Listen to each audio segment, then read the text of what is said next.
The first time humanity saw the Zorathians, they arrived in silence.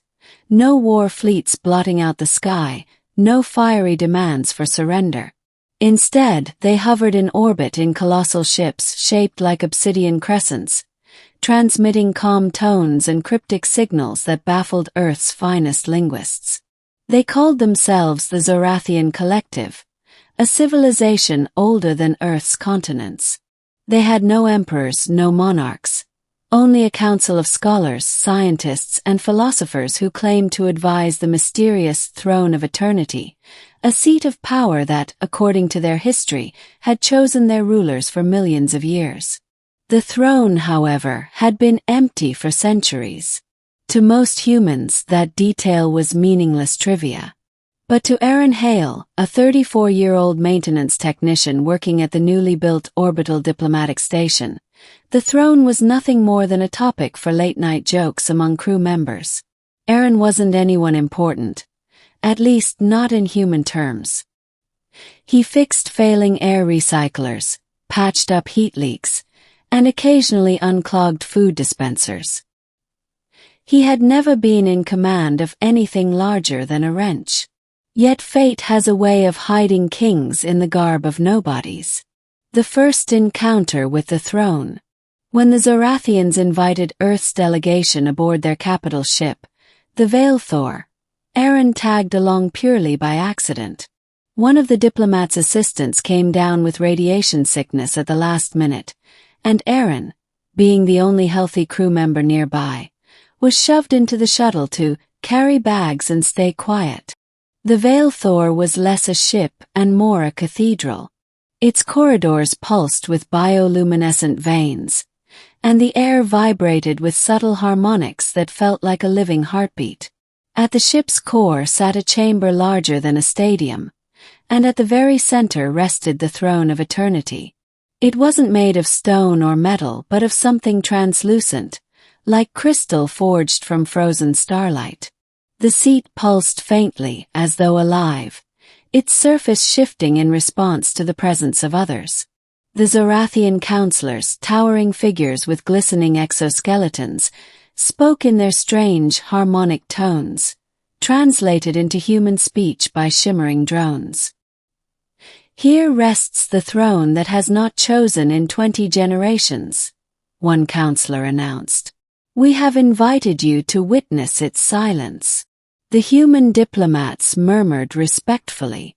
Cameras rolled, recording what was, historically, an alien religious relic. That was when one young Zorathian, clearly less formal than the rest, clicked out a strange sound that the translator rendered as laughter. "Perhaps," it said, "one of the small beings should sit upon it. For amusement." The chamber rippled with alien chuckles. The humans stiffened, unsure if it was mockery. The diplomats declined politely, but the aliens pressed the idea, insisting it was only a harmless jest. Unfortunately for Aaron, who had been standing at the back carrying a case of water canisters, one of the Zorathians pointed directly at him. "The quiet one. Let him sit." Aaron froze. "Me? No, I'm just, maintenance." But the counselors urged it on, their laughter rising. The human diplomats, perhaps fearing insult if they refused, nodded uneasily. And so Aaron Hale, grease still smudged on his jumpsuit, was shoved toward the throne of eternity as a joke. He sat down. The throne awakens. The chamber went silent. The moment Aaron's body touched the crystal, the throne flared like a supernova. Brilliant tendrils of light wrapped around him, weaving symbols in midair. The floor vibrated, and the harmonics in the chamber crescendoed into a chorus of voices that no translator could interpret. The Zorathians collapsed to their knees. Some clicked in awe, others hissed in terror. The translator drones sputtered, barely able to process. "Throne accepts the chosen." Aaron's mind exploded with visions. He saw galaxies being born, civilizations rising and crumbling, the endless flow of time like a river across the stars. Knowledge, not in words but in raw understanding, poured into him. He knew in that instant that the throne was not merely a seat but a living intelligence, ancient beyond comprehension. It had been waiting, and it had chosen him. When Aaron stood, his eyes burned with faint silver light. The Zorathian counselors prostrated themselves. The human diplomats stared in shock. Aaron himself trembled, barely able to comprehend what had just happened. I didn't mean to," he stammered. "It was supposed to be a joke." But the throne pulsed again, and every alien voice in the chamber echoed the same word. Emperor. Middle. News spread across the galaxy like wildfire. For Zorathians who had lived leaderless for centuries, this was not just extraordinary. It was destiny fulfilled. Ancient prophecies spoke of a stranger, an outsider of flesh unlike theirs, who would sit upon the throne and unite the divided starfaring civilizations. For humans, however, it was chaos. Earth's governments didn't know whether to celebrate Aaron as a galactic monarch or treat him as a pawn in an alien scheme. Political factions argued fiercely. Some feared he would drag humanity into interstellar wars. Others saw opportunity in wielding influence over the Zorathians. Aaron himself felt like a prisoner of fate.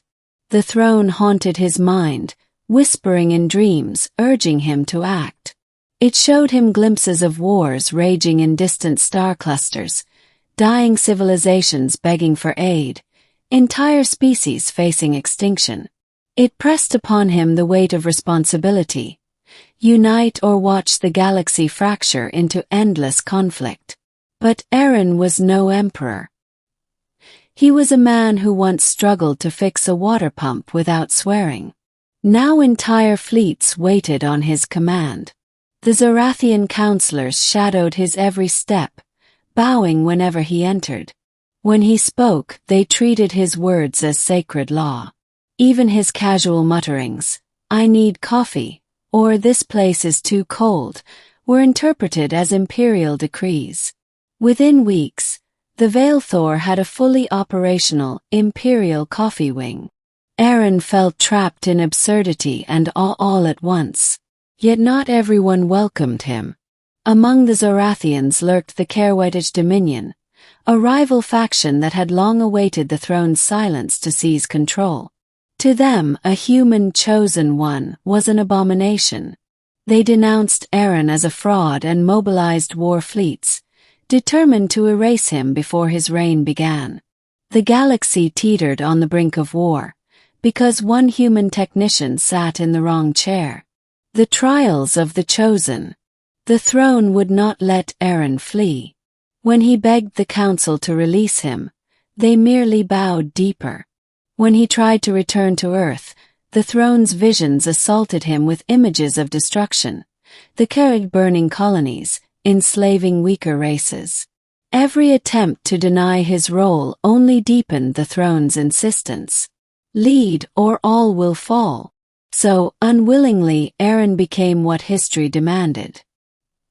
He studied alien strategies, mediated disputes between species whose languages he barely understood, and presided over council meetings where every word he spoke shifted the balance of galactic politics. The throne fed him knowledge, but not certainty. Every decision was his own.